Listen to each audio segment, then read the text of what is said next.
So first four arms rest ಆಗಬೇಕು ಇದ್ರ ಮೇಲೆ. ಆಮೇಲೆ ಯಾರೂ ಬ್ಲ್ಯಾಂಕೆಟ್ ಇಲ್ದೇ ಮಾಡಬೇಡಿ.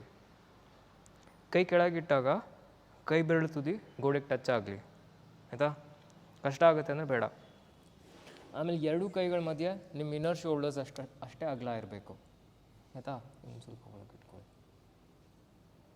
ನೀವು ತುಂಬ ಅಗಲ ಇಟ್ಕೊಂಡ್ರೆ ಬಿದ್ದೋಗ್ತೀರಾ. ಮಂಡಿ ನೆಲದ ಮೇಲೆ ಇರಬೇಕು.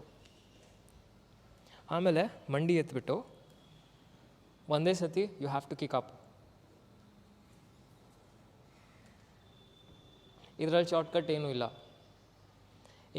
ಇಲ್ಲ ಒಂದಂದರೆ ಕಾಲು ಇಟ್ಕೊಂಡ್ಬಿಟ್ಟು ಮೇಲಕ್ಕೆ ಬರ್ಬೋದು, ಇಲ್ಲಾಂದರೆ ಒಂದೊಂದೇ ಕಾಲನ್ನು ಮೇಲೆ ತೊಗೊಂಡು ಬರ್ಬೋದು. ಇವಾಗ ಶೀರ್ಷಾಸನದಲ್ಲಿ ಮಾಡಬೇಕಾದ್ರೆ ನೀವು ಸ್ವತಃ ಬರ್ತೀರಾ ಅಲ್ವಾ, ಆ ಥರ ನೀವು ಕಾಲು ಒದ್ಬಿಟ್ಟು ಮೇಲೆ ಬರಬೇಕು. ಆಮೇಲೆ ಬಂದಮೇಲೆ ಫಸ್ಟು ಬೇಕಾದ್ರೆ ತಲೆ ಕೆಳಗಿಡಿ, ಅಲ್ಲಿ ನೋಡಿ. ಆಮೇಲೆ ಕತ್ತನ್ನು ತಿರುಗಿಸ್ಬಿಟ್ಟು ಆ ಕಡೆ ಗೋಡೆ ನೋಡಬೇಕು. ಫಸ್ಟ್ ಗೋಡೆಗಿಡಿ ಕಾಲನ್ನ, ಹಿಂಡಿ ಗೋಡೆಗಿರಲಿ. ಆಮೇಲೆ ಮಾಡ್ತಾ ಮಾಡ್ತಾ ಆ ಕಡೆ ನೋಡಿ, ಆ ಕಡೆ ನಾನು ಸ್ಟ್ರೇಟ್ ಮಾಡ್ತೀನಿ. ತಲೆ ಗದ್ದ ಒಳಗೆ ತೊಗೊಳ್ಳಿ. ಇನ್ನು ಹೀಗೆ ಬರಬೇಕು, ಗೊತ್ತಾಯ್ತಾ? ಇನಿಷಿಯಲ್ ಆಗಿ ಗೋಡೆ ಸಪೋರ್ಟ್ ಕೊಡಿ, ಆವಾಗ ನಿಮ್ಮದು ಬೆನ್ನು ಗೂನಾಗಿರುತ್ತೆ.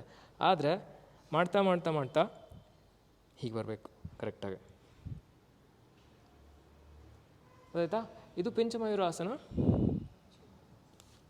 ಮೊದಲನೇ ಪ್ರಕಾರ, ಫಸ್ಟ್ ವೇರಿಯೇಷನ್. ಎರಡನೇದಿದೆ, ಅದಾದಮೇಲೆ ಮಾಡೋಣ. ಫಸ್ಟ್ ಇದನ್ನು ಮಾಡಿ.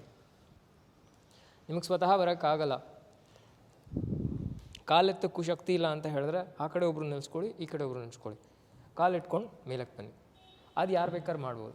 ಇಲ್ಲ ಶೀರ್ಷಾಸನ ಮಾಡಿ ಅಭ್ಯಾಸ, ಅದಕ್ಕೆ ಇಷ್ಟು ದಿನ ಶೀರ್ಷಾಸನ ಮಾಡ್ತೀನಿ, ನೀವೇ ಬನ್ನಿ ಮೇಲಕ್ಕೆ ಅಂತ ಏನಕ್ಕೆ ಹೇಳ್ತೀವಿ ಅಂದರೆ, ನೀವು ಕಾಲು ಹೇಗೆ ಎತ್ತಬೇಕು ಅಂತ ಗೊತ್ತಾಯಿತು ಅಂತ ಹೇಳಿದ್ರೆ ನೀವೇ ತಾನಾಗ್ತಾನೆ ಬರ್ಬೋದು. ಅರ್ಥ ಆಯ್ತಾ? ಇದು ಮೊದಲನೇದು. ಇದಕ್ಕೆ ಫೋರ್ ಆರ್ಮ್ ಬ್ಯಾಲೆನ್ಸ್ ಅಂತಲೂ ಹೇಳ್ತಾರೆ. You want to eat like this or you want to eat like this? Nah, you tell me.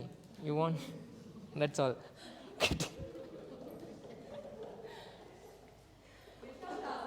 You are eating food only, right? Why don't you eat like this every day?